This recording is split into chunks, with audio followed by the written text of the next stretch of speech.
All right, everybody, welcome back. It's time for my daily little stroll outside. As you can see, we got sun out, clear skies, beautiful day. It's been a little while since I went into, I guess, a symptoms video. I know everybody kind of likes to hear about symptoms. They feel reassured. They feel like they're not alone in their journey, and that kind of helps a lot of people. So I wanted to, I guess, touch on my scariest 3 symptoms, I guess I would say, and they go to different parts of the body. Actually, I would say 4 scariest symptoms. So I hope I remember the last one in the end, if you make it to the end. And the first thing I'll do is I'll start off with 2 of the ones that are very common and very scary for a lot of people. I experienced them often, but they weren't the scariest for me. The first one I would say is headaches. And I didn't have a huge run-in with headaches. I said this time around, when my anxiety really kind of started to overflow and explode into like a diagnosed panic disorder and anxiety disorder.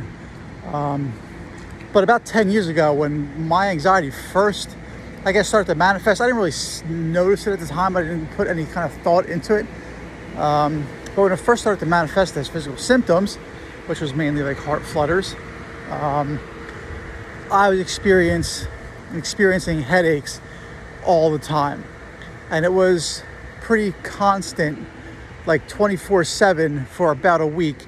And it would happen to me when I was in work, sitting with clients, doing just everyday activities. It would just feel, I guess, the same way everybody describes a tension headache, is a rubber band wrapped around your head. And it's just kind of a tight kind of feeling. And it never really went away. And it was scary for me at the time. I did see a neurologist at the time, just to rule out anything major. And I didn't have health anxiety back then. I didn't have full-blown any kind of anxiety then. I was a little bit worried, but I wasn't convinced that I had a brain tumor or anything like that, as opposed to recently when I actually did, overflow into an anxiety disorder and really bad health anxiety, where I thought that everything was wrong with me, and I was 100% convinced that I had a heart problem, heart failure, brain tumor, neuroma, anything, and I'll get into those. That's more along my scariest symptoms. But the headaches, they came and they went. I had some sharp pains, oddly enough, in my head. I don't know if it was my head, my brain, or whatever it is, but it was just like it was there, and then it was gone. It didn't really last all that long. But then it was just kind of there and gone. I'll say the other one that's very scary and very common for other people going through it is chest pain. I had chest pain, and the very beginning of when the onset of my health anxiety happened, when I first started experiencing symptoms, chest pain was the one. The major symptom that was there when the whole thing first started happening. I just gotten over COVID. A quick story, real quick, when this whole thing started to happen for me. I had COVID. I had gotten over COVID. It was about my recovery was a little bit longer. It was like 2 weeks. I did also have undiagnosed sleep apnea at the time, so like my body wasn't really resting and like rejuvenating and recovering. It was very very hard to get sleep, and I was like 60 pounds heavier than what I am now, or 55 pounds heavier than what I am now. So I was kind of running on fumes, I guess is how I would put it. And it just was, my body couldn't fight anything off as easier. So I think that I was just depleted in like every area of my body. I think whatever stores of vitamins and minerals and everything else that I had was just kind of ran through due to the virus. And then afterwards, I was carrying grocery bags up 3 flights of stairs. And like when I made it, like 1.5 flights up the stairs, my heart was like pounding, and like, I mean pounding, like it's like nothing I've ever felt before throughout my life. Like literally my eyeballs were like pulsating, like no bullshit. I could like see my heartbeat in my eyeballs. It was just the weirdest thing. And I don't know why that happened. I don't know if anybody else has ever experienced that. If you have, comment, let me know. But that was very scary for me, and that kicked off everything. From that moment on, I felt chest pain all the time, and the chest pain pretty much led to an increase in ectopic heartbeats, which you're going to see is my number one scariest symptom for me, was to skip beats all the time. So like I had chest pain in the beginning, and like in my last video I said that, you know, you don't waste time, go get everything ruled out in the beginning so you know that there's nothing major going on. So I went to the cardiologist. I went and saw them pretty early in like the anxiety journey, and you know, the doctor, the cardiologist there reassured me. She was like, don't worry, you're not going to die, anything like that, because I was already concerned that something was happening. And they ran their tests, all that kind of stuff. And she's like, when you go in for the results or whatever, she says, don't worry, everything was fine. Like, you know, you had extra beats or whatever, which is basically the way that they say you have like skip beats and stuff. It's a premature beat followed by the regular beat, and then it gets back in rhythm. But it's benign and there's nothing to really worry about, right? So, you know, you leave there feeling happy and relieved. I'm like, okay, I'm not going to really give it much attention anymore. And the chest pain for me almost immediately went away. That leading up to that, of course, like you feel every kind of chest pain. I did not, or at least I didn't recognize, like I had a lot of sharp pains, like stabbing pains and pains that would start here, like, you know, here next to the, like the pectoral muscle or whatever, to move inward. It was, you know, they would move, I guess you could say radiating would be that, sharp pains, shooting pains, stabbing pains, you know, a lot of, I guess, even numbness and tingling a lot. But I've always had those. Those are separate symptoms, but I you know, I'm not really going to talk much about them. I had them often, but I've always had numbness and tingling, especially in my hands and my feet, because I've always, like, when you go through this anxiety thing, you kind of look back and you start to pick up certain things, and I was always an anxious person, and my hands would always be cold, my hands would always be sweaty or clammy, and my fingertips would always kind of be numb and tingly. And I think I was in such a state of fight or flight, or in a very heightened state of anxiety for so long that my body was literally just used to it. And like I said, at a certain point in time, it just kind of erupted and exploded. So that's two symptoms right there that are scary for a lot of people and common for a lot of people, but they didn't really freak me out horribly. Like, it scared me, like everything did in this whole ordeal, but they weren't my worst. So to get into the worst, the first one, like I just said, was skip beats, ectopic heartbeats. They were like devastating. They were like earth shattering, life breaking, and like literally paralyzing. So like I said in the beginning, I had chest pains, and I already had bad anxiety going on. Like, you could almost feel like adrenaline dumps and cortisol releases or stress hormones and certain bodily responses kicking off in my body. It would almost feel like you could feel something start in the head and just like pour down your body, and kind of just go cold. You would just feel your blood run cold, kind of thing. And I would feel on edge 24/7. There was really no escape from like not feeling edgy, like a heightened sense of anxiety. I'm sure a fast resting heart rate, because that's going back for me for a while. Nothing like crazy, like, you know, when I went to the doctors and things, I think the cardiologist did tell me like 10 years ago that my resting heart rate was a little high.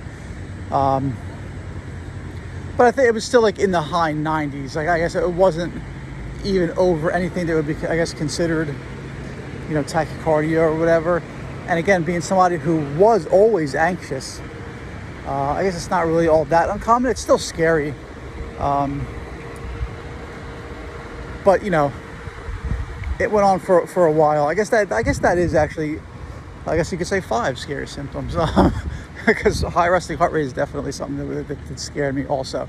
But it's not uncommon. It's not really that hard to understand that when you're always on high alert, when you're always thinking something's bad, something wrong is going to happen, you're constantly in fight or flight, and you're constantly stimulating your sympathetic nervous system, and you're just always kind of provoking your subconscious, which, you know, your body's just reacting. As long as there's nothing going on underneath, and you get okayed by doctors and cardiologists, and they have the testing done, you know, it's your mind. You know, your body is acting in line with what it's supposed to do. It's, you know, your mind is just feeding it and fueling that anxiety fire and causing all these other responses to happen. So that's why you have to get to the underlying issues and fix certain things, and then all the other symptoms kind of come tumbling down. So the ectopic heartbeat started a little bit after the chest pain, and really didn't start to notice them until the chest pain kind of started to subside. And then I started to feel these things and get really in tune to my body and focused on my body and really hypersensitive. And I'm still sensitive to certain things, but definitely not as much, which you could say is progress. I guess your body, or my body, is hopefully now is like finally starting to desensitize to certain things. Because if you watch videos like from Dr. Gupta, Sanjay Gupta from Your Cardiology, he'll tell you that ectopic heartbeats, skip heartbeats, are very, very common in almost everybody walking the planet. And I had consultations with him. I spoke to him numerous times, probably like 4 times now. Like, to me, I like we actually became kind of friendly, because I had numerous like consultations and concerns, and sometimes like I just like book a consultation just to see like how he's doing or whatever, and ask him a question or two. But like he told me, he's like, you know, in cases that he looked at, you know, people who had no issues with their hearts, they had Holter monitors on it, even the people that didn't feel anything, they didn't feel missed beats. I said, like, how many did they have? I asked them, like, how many did they have? He said on average, about 150. Which kind of, it shocked me and it relieved me, because like I was having about 200, maybe a little bit more a day. You know, but the difference was that I was so focused and so highly sensitized that I was feeling way more than the average person was. And I would describe like that feeling, I would feel it in the base of my throat, basically. It would be like almost like a catch in the breath, or almost like a hiccup, or like a bubbly feeling or whatever. I know some people feel them in the chest, and I did feel that obviously too. Like I felt multiple sensations. Sometimes they even felt painful. But again, I don't know if that was just me and my state, because I have never felt painful since. I rarely get them now, like maybe if I'm highly anxious, or maybe once every like 2 months. Like I think I had one like 2 nights ago. And that was the first one in like 2-3 months. But if I'm highly anxious, if I'm going to a doctor's office or, dentist office or something like that, I will still be highly. I still have very, very bad white coat syndrome. So anything revolving around a doctor's office, the thought of blood pressure cuffs or pulse oxes gets me going again. It still raises my anxiety levels to this day. So, you know, it's still, you know, an issue that needs to be worked on. But I was having, 2 to 250 a day or something like that. And I found myself relieved, because he told me that the average person was having 150. So I wasn't really even experiencing more than, that much more than the average person was.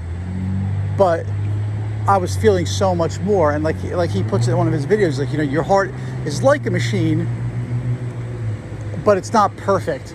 It throws off the odd premature beat, which is followed by a little, slight pause. The heart fills up with more blood. Bang, that's the ectopic heartbeat that you feel. it feels harder, and then it's followed up by the normal beat, or maybe even another one.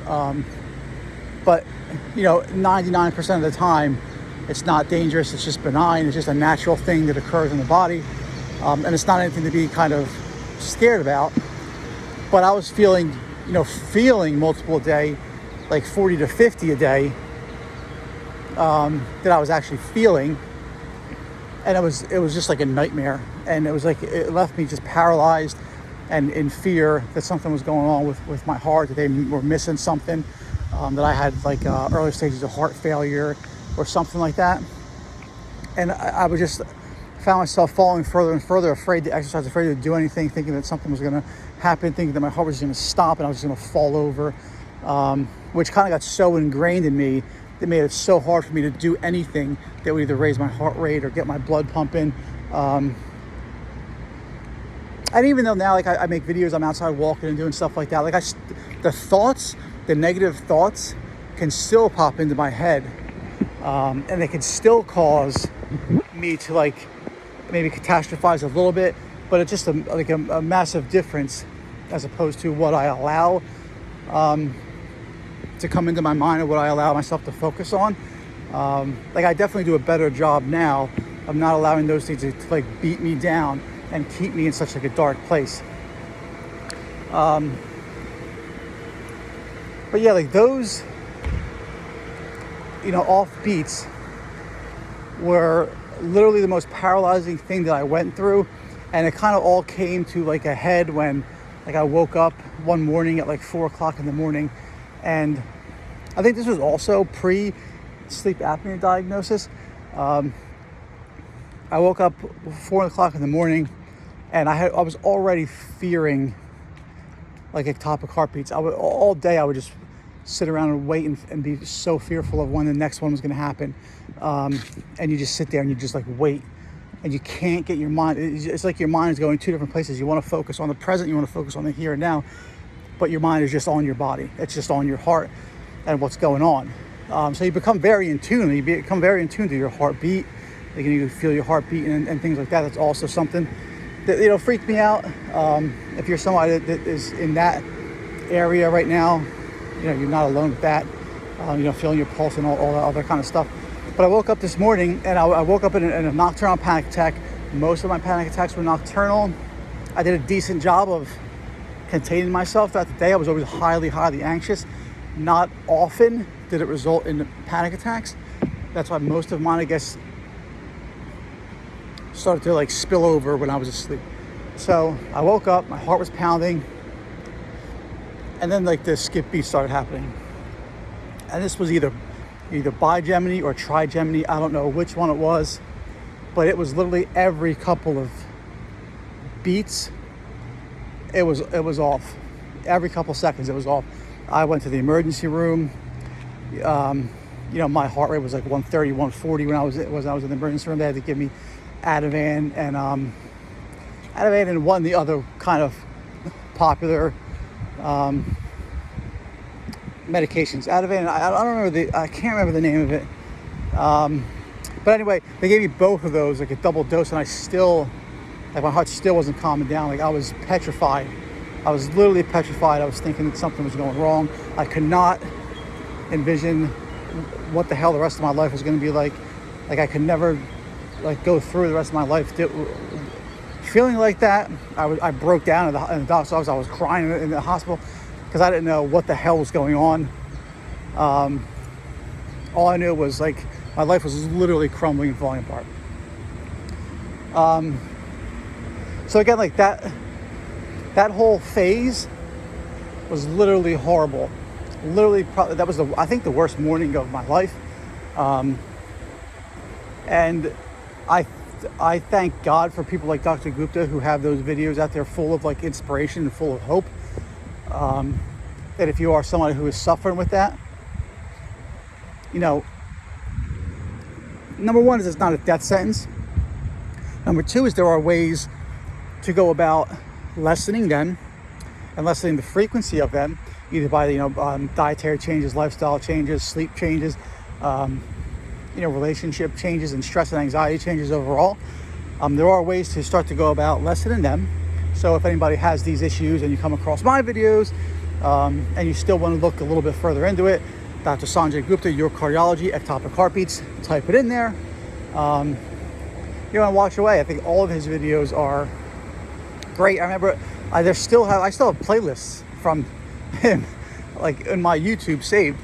And I remember one of them where I pretty much memorized them word for word, which actually kind of baffles me that, some people now struggle to watch 20, 30 minutes of a video. And I was sitting there, like, literally watched them so much for like 30, 40 minutes that I memorized like pretty much a lot of the stuff that was said. I guess that's just the place I was in. But anyways, like, if you have, he's like, and he makes such a nonchalant way of saying it. He's like, if you have 1,000 ectopics a day or whatever, I wouldn't recommend you do anything about them. It's like, there's nothing. And I'm like, 1,000, holy shit. Like, I literally was thinking that my life was over having, 50 that I could feel a day, and 200 or so quantified on a monitor, which to me seemed like, oh my God, how the hell do I deal with this? But to him, it's like fucking nothing. Just go live your life. It's like nothing. If you have 10,000, now we could talk about doing something, because maybe there's something going on. But anyway, that's going to kind of wrap up the topics. It was the absolute worst thing for me. Skip beats was absolutely miserable. Fast resting heart rate, I did touch on before too. That just goes with the territory. I'm not going to spend too much time with that. It was very, very scary. And it just kind of goes into the anticipation of what your heart rate is and wanting to check it. And every time you check it, it's going to be high because you're going to be worried about what the outcome is going to be, and you're never kind of calm. So it just kind of goes without saying that you should never really check it unless you're kind of told to check it. And if you have concerns about that when you go to the cardiologist, they always put a Holter monitor on you. They monitor your heart rate. They monitor all this kind of stuff. They monitor it when you're sleeping. And most of the time, like, when you're sleeping, it drops. Like, it's going to drop to like the 60s, like, maybe even the 50s. And then when it does that, it just kind of gives it, time to rest and recuperate itself. So, you'll be just fine in that area. We'll go to the second one, which is the eyes and vision issues. I didn't really get so much blurry vision, but I got a lot of foggy vision. Like, it wasn't really blurred, but I would notice a lot too when I left the room, went into other rooms, it would just kind of looked foggy to me. And it was something that kind of triggered an immediate stress response, an immediate kind of going into fight or flight, because I felt like, oh my God, what's going on? Like, my eyes are dimming. I used to have, when this whole thing started 10 years ago, I used to have experiences in the shower where I used to start to black out almost. I never actually blacked out, but it would seem like, I guess the walls were kind of closing in. And I don't know if that was maybe just starting to get tunnel vision or the beginnings of that. And it would put me into a panic attack. But that was incredibly scary. So that's why the shower, I guess, maybe would make me feel a certain way, even in this instance with anxiety. Like, the shower can make me feel claustrophobic. Even that can get my heart rate up, and just like things of that nature. But now it would be like, people would tell me too, they'd be like, okay, so just I guess kind of relax. It's probably just because you were, maybe watching TV, or maybe having bright lights come in from the outside and you went into a different room, and the difference in light would cause your eyes to react in a certain way and make it look like something was going on when it may have been nothing, or may have even just been dust particles maybe flying around, something like that, and the sun coming in would like hit that and make it look like just more so playing tricks with your eyes. Then on top of that, I used to have things like spots in my vision. Like, there would be like a little gray triangle looking thing, like in the center of my vision. There'd be like a little flash sometimes, which that would freak me out, because it made me think, like, what the hell is that? Is it like a tumor or something's going on? Made me see an ophthalmologist, eventually made me see a neurologist. Like, I got every part of my body checked. I guess it's a good thing, but at the same time, it prolongs it for sure. But if you're somebody that's really bad into it, that's what it takes, and that's what it takes. So I went to see all these people. I saw an optometrist. I also used to have like a black or blue shadowy thing in like the top left corner of my vision. I also don't know what exactly that was. Maybe that was also lights, hitting the eye.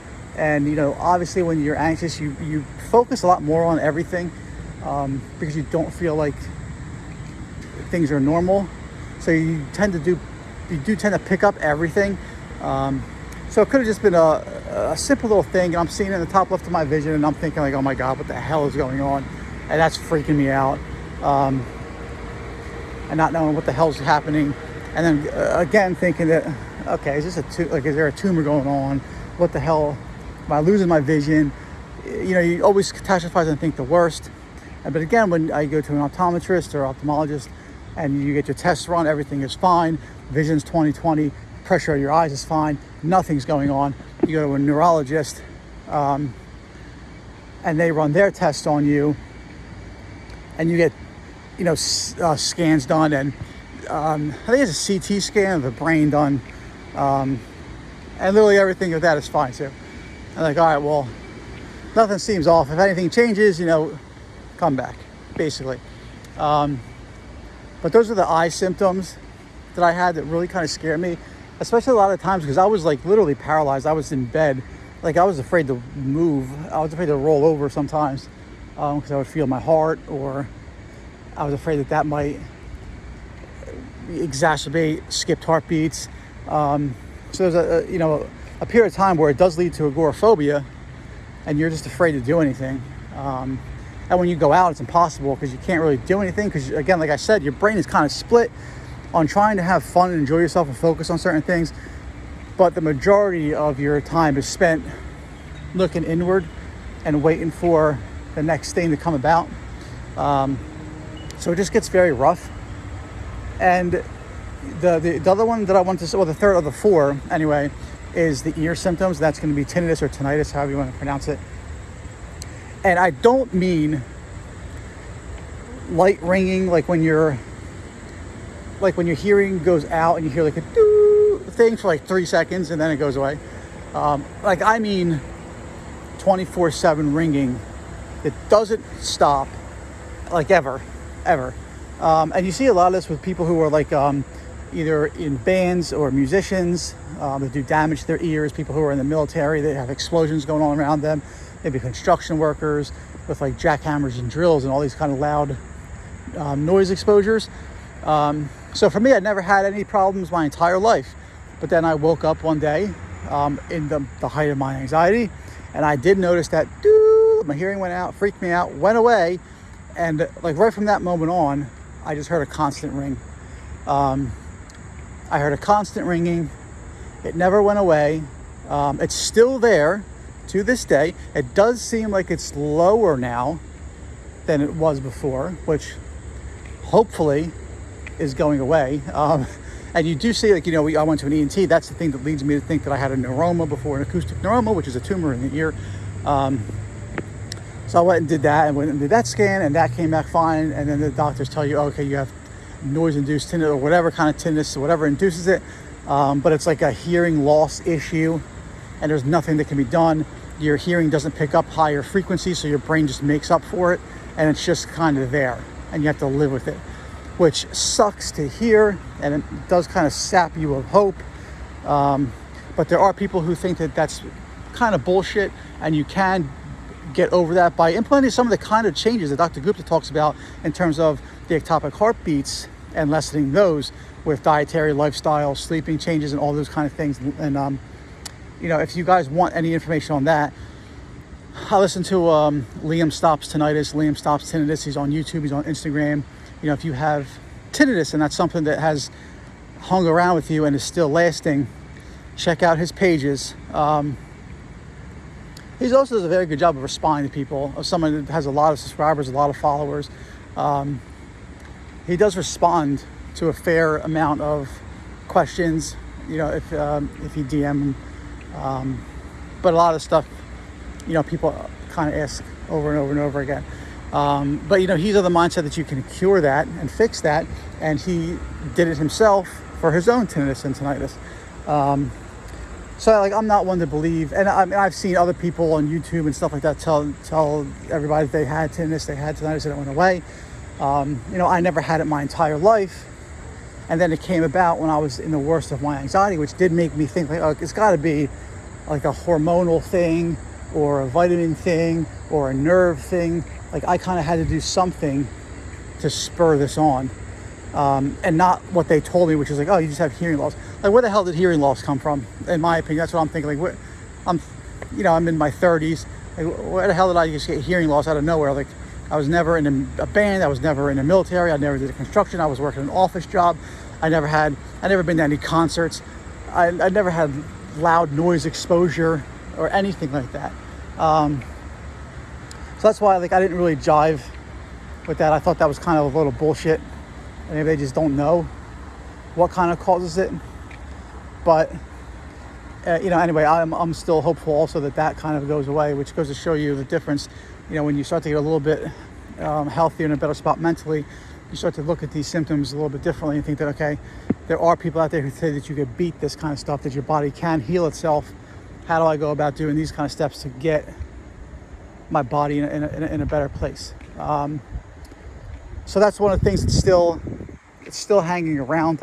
There's a couple things that I still have that I'm working on getting rid of and getting myself really back to 100%, like a newer, better version of me, as opposed to making the same mistakes that I made before.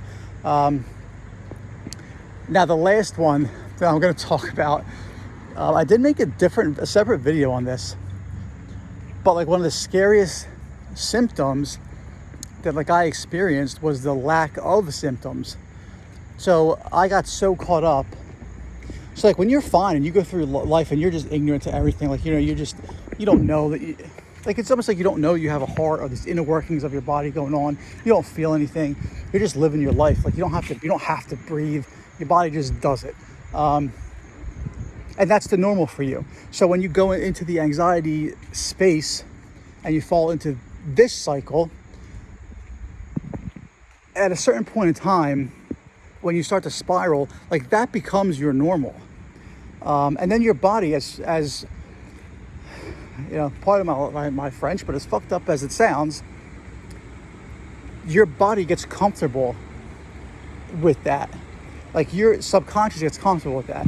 Logically, you're thinking, I don't want this. I would do anything to get rid of this. Like, go away. But it's almost like your subconscious clings on to that. And I have heard people talk about an addiction to suffering, and that's something that a lot of anxiety sufferers actually have. So that's something that I would, ask everybody to look into and just sit there and kind of ponder on that little phrase of addiction to suffering, and see what you come up with in your mind, see where that leads you. But anyway, like, I had gotten so used to having symptoms and feeling symptoms that my subconscious was kind of thinking that was the new normal. And then when symptoms started to go away, I started to think that meant something was wrong again, because it made me think that, like, okay, nothing was wrong before when I was feeling things. Now I'm not starting to feel things. Maybe something has to be wrong now, and that's not the normal. And I remember that really freaking me out. And this kind of ties into the whole impending doom feeling for me anyway. Because when I didn't feel anything and when my body was kind of quiet, I would feel, it would just make me feel like my heart was going to stop immediately. And it would just kind of just make the world feel like it was closing in, and I couldn't feel anything, and I couldn't feel my heart beat, I couldn't feel my heart pounding, I couldn't feel anything. And that really freaked me out.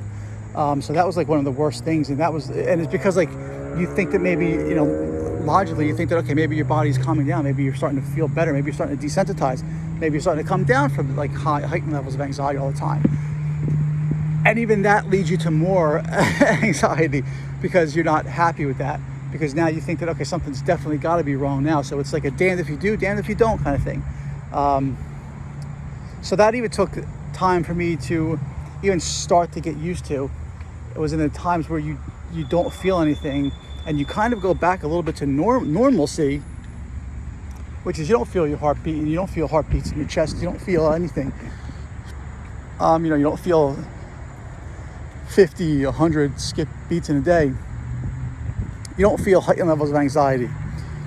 Then that led me to the impending doom kind of feeling. It's like, okay, is it just shutting down? Like, is my body shutting down? Is it just turning off? Like, it was just going to fade to black? Am I just going to fall over?